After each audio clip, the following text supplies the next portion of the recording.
혈압약 계속 먹어도 괜찮을까? 끊으면 생기는 무서운 일. 혈압약 언제까지 드셔야 한다고 들으셨나요? 한번 시작하면 평생 먹어야 한다는 말 들어보셨죠? 그런데 정말 그럴까요? 고혈압 진단받고 약을 처방받은 많은 분들이 매일 약을 챙겨 먹으면서도 나는 언제쯤 약을 끊을 수 있을까? 혹은 계속 먹어도 괜찮을까라는 의문을 품습니다. 인터넷에선 혈압약을 끊는 방법부터 자연치유법, 심지어는 부작용 이야기까지 넘쳐나죠. 그래서 오늘은 혈압약 정말 평생 먹어야 하는지, 그 속에 숨겨진 의학적 진실을 의사들의 설명을 바탕으로 쉽고 명확하게 알려드리겠습니다. 이 영상에서는 왜 혈압약을 처방하는지, 평생 먹는 이유가 뭔지, 약을 끊을 수 있는 경우는 어떤지, 약 없이 혈압을 관리하는 방법은 있는지, 이 네 가지를 중심으로 풀어갑니다. 끝까지 보시면 당신이 지금 먹고 있는 약에 대해 어떤 선택을 해야 할지 스스로 판단할 수 있게 될 겁니다. 혈압약 왜 먹어야 할까요? 이유는 단 하나입니다. 조용한 살인자라는 별명을 가진 고혈압이 뇌와 심장을 공격하기 때문입니다. 고혈압은 특별한 증상이 없어서 많은 분들이 내 몸은 멀쩡한데 굳이 약을 먹어야 하나? 이렇게 생각하시죠. 그런데 문제는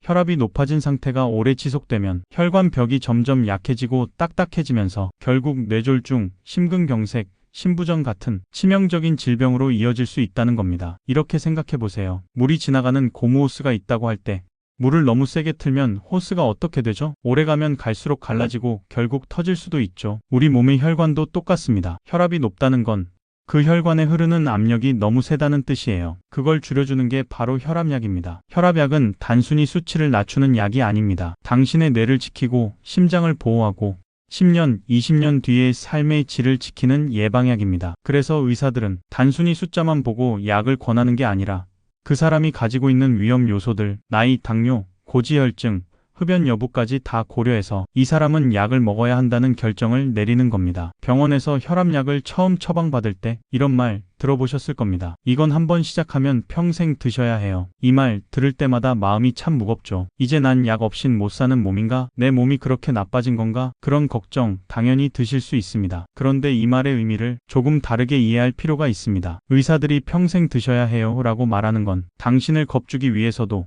무조건 약을 계속 먹이려는 것도 아닙니다. 가장 위험한 건 혈압이 안정되었다고 해서 약을 자의로 끊었다가 다시 혈압이 튀는 경우입니다. 이게 반복되면 혈관이 점점 더 손상될 수 있어요. 그래서 예방 차원에서 일단 꾸준히 드시고 생활습관 개선이 잘 되면 그때 가서 조심스럽게 중단을 고려해보자는 뜻으로 평생 드셔야 할 수도 있다는 말을 하는 겁니다. 즉, 평생 먹는다는 건 무조건적인 확정이 아니라 그만큼 중요하다는 의미입니다. 생활습관을 바꾸고 체중을 줄이고 식단을 개선하고 꾸준히 운동을 한다면 실제로 약을 줄이거나 심지어 끊는 분들도 있습니다. 단, 그 판단은 절대 혼자 하지 마시고 꼭 의사와 상의하셔야 합니다. 그렇다면 궁금하시죠? 나는 약을 끊을 수 있는 사람일까? 아닐까? 사실 이 부분은 단순하지 않습니다. 하지만 몇 가지 중요한 기준을 보면 어느 정도는 스스로도 가늠해 볼 수 있습니다. 먼저 아래에 해당되는 분들은 약을 끊을 수 있을 가능성이 있습니다. 혈압 수치가 아주 경미하게 높았던 경우, 고혈압 외에 다른 기저질환이 없는 경우, 약 복용 후 혈압이 오랫동안 안정적으로 유지된 경우, 체중 감량, 저염 식단,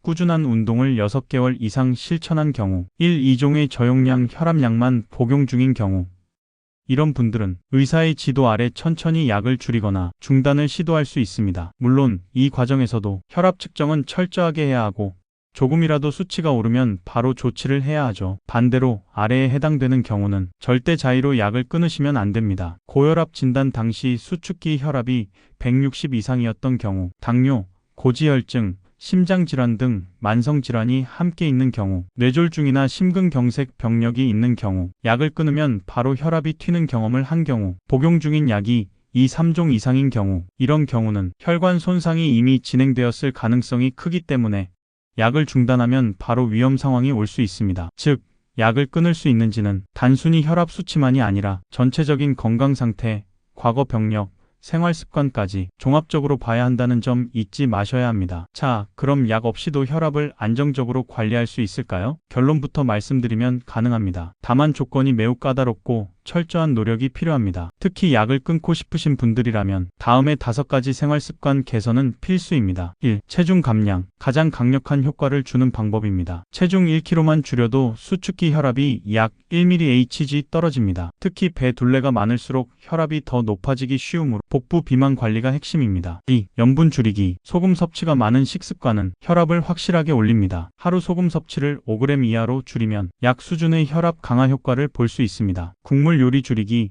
젓갈장아찌 줄이기, 가공식품 자제하기가 기본입니다. 3. 꾸준한 유산소 운동. 가장 추천하는 운동은 걷기입니다. 하루 30분 이상, 주 5일 이상 걷기만 해도 혈압이 눈에 띄게 안정됩니다. 등산, 자전거, 수영도 좋지만 가장 중요한 건 꾸준함입니다. 4. 스트레스 관리. 스트레스가 혈압을 급격히 올리는 건 이미 많은 연구에서 입증됐습니다. 명상, 호흡 운동, 취미생활, 가벼운 산책 등 자신만의 스트레스 해소법을 갖는 것 굉장히 중요합니다. 5. 금연, 절주. 흡연은 혈관을 수축시키고 술은 혈압을 일시적으로 올렸다가 나중엔 더 높이는 이중 효과가 있습니다. 금연과 절주는 약을 줄이기 위한 필수 조건입니다. 이 5가지를 제대로 실천하면 약 없이도 혈압을 조절할 수 있는 기반이 됩니다. 하지만 중요한 건 이 모든 노력은 단기간으로는 효과를 보기 어렵고 꾸준히 실천해야만 한다는 것입니다. 그리고 반드시 의사와의 상담을 통해 약을 줄이거나 중단할 수 있는지를 객관적으로 평가받으셔야 합니다. 혼자 판단하지 마세요. 많은 분들이 혈압약을 먹으면서도 속으로는 걱정을 안고 계십니다. 이 약 계속 먹어도 괜찮은 걸까? 간이나 신장 망가지는 거 아닌가? 중독되는 건 아닐까? 결론부터 말씀드리자면